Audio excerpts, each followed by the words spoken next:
उनकी महंगाई, उनका लल्ले तल्लों में इस कौम को बर्बाद कर दिया। अल्लाह ही बचा ले वरना बचने की उम्मीद इन्होंने ख़त्म कर दिया। चोर डाकू आपस में मिले हुए हैं, वो अपनी अपनी बारियां ले रहे हैं, अपना अपना माल बना रहे हैं। अल्लाह से दुआ कर देंगे या अल्लाह को ऐसा भेज दे जैसे फ़िरौन को मूसा भेजा था, शायद काम बन जाए, वरना इन्होंने हमारी जीने की उम्मीद ख़त्म कर दी है। हाँ जी, पेट्रोल महंगा कर दिया है, बिजली गैस हर चीज़ महंगी कर दी है। जो अपने से बेहतर था जो था, अल्लाह का एक बंदा आया था हमारे ऊपर, अल्लाह ने मुकर्रर किया था, लेकिन शैतानों ने उसको कैद में रखा है। अल्लाह उसकी हिफाजत करे और इन ज़ालिमों से हमें महफूज रखे और हमारे लिए आसानियाँ पैदा फरमाए। आपसे एक सवाल पूछना चाहती हूँ, इतनी महंगाई के दौर में हम बात करें जहेज़ जैसी लानत की, इतनी महंगाई के दौर में वालिदैन पे कितना मुश्किल हो चुका है एक बेटी के लिए जहेज़ लेना, उसको बयाना। सबसे पहले तो असल बात यह है कि ये सरासर इस्लाम की नफ़ी है। इस्लाम में जहेज़ का कोई वजूद नहीं है, बारात का कोई वजूद नहीं है, निकाह है और वलीमा है। इसमें किसी किस्म का कोई जहेज़ नहीं, क्योंकि अल्लाह के नबी अपनी बेटी की शादी की थी ना, वो जो जहेज़ अली ने उसकी कीमत अदा की थी। इस्लाम में तसव्वुर नहीं है जहेज़ का। ये हमारी हिंदुआना रस्म है जो हमने इनको अपने ऊपर तारी कर ली है। अब वो इतने बाप इतनी मेहनत से बेटी को पढ़ाता है, लिखाता है, इतना कुछ करता है, और आगे से जो लड़के वाले हैं वो डिमांड ऐसी करते हैं। कुछ इसमें लड़की वालों को ये कसूर है, वो अपनी नाक ऊँची रखने के लिए ये भी कर लो, वो भी कर लो, वो भी कर लो।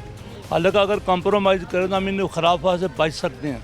हम बचना नहीं चाहते, मेरी नाक ऊँची हो जी, बरादरी में नाम ऊँचा हो, चाहे कर्जा उठाएं, चाहे डकैती करें, मरें, ये काम हमने ज़रूर करना है। हाँ जी, अब तो फर्नीचर ही इतना महंगा है और अगर फर्नीचर ना दिया जाए तो किसी और सूरत में जहेज़ मांगा जाता है, पैसों की सूरत में, गाड़ी की सूरत में, मोटरसाइकिल की सूरत में। उस मसला ये है ना कि जो हमारी जो अशराफियाँ ना, वो ऐसे काम कर रही हैं को गरीबों की मजबूरी बन चुकी है।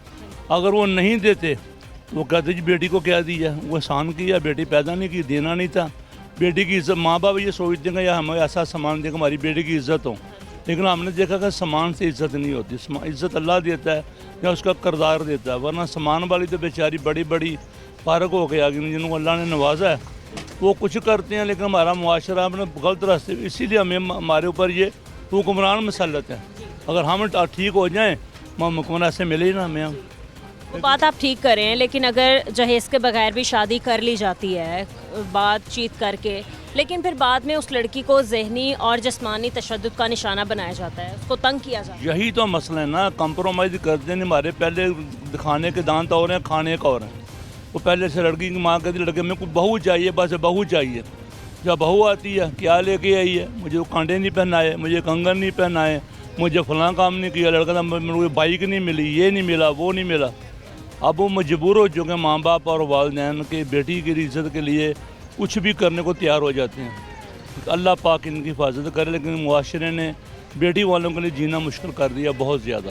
जहेज़ के अलावा भी कुछ ऐसी रसूमात हैं जिनको हमने अपनी ज़रूरत बना ली है। वही कह रहे हैं ना, अब ये मैयों का रस्म है, अब मैयों को खाना पीना होना, मैयों का रस्म अब आ गई है, फिर उसका आगे मेहंदी आ गई है, फिर उसको आज के लड़कियों को सुना है को ब्राइडल शार्ट क्या कहते हैं, वो घरों में लड़कियां भी माँ बाप को खुद मजबूर करती हैं, ये काम करो, वो करो। माँ बाप का कसूर नहीं है, लेकिन इस नस्ल को जो नस्ल है ना, जो खराफत उधर बॉर्डर पार से आ रही हैं, हमने ऊपर तारी कर रही हैं, उसी वजह से ये महंगाई हुई है, उसी वजह से ये शादी महंगी हुई। वरना अगर आज भी हम दीन पर रास्ते पे चले सही तरह, इसको जो अल्लाह के नबी ने फरमाया दीन का रास्ता, शादी कोई मुश्किल नहीं है। शादी इसीलिए मुश्किल हुई है, ये मेहंदी का जोड़ा है, ये वलीमे का जोड़ा है, ये नाश्ते का जोड़ा। आप देखें ना 4-5 साल जो फारग होती हैं लड़कियाँ लड़के, अब नाश्ता लेके जा रहे हैं, 400 की पूड़ियाँ, 6000 के कपड़े, वो पहले सारा कुछ बाहर आ जाता है, क्या होना था क्या हुआ।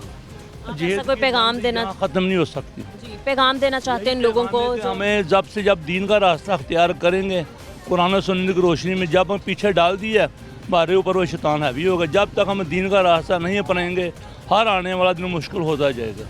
बहुत शुक्रिया आपका।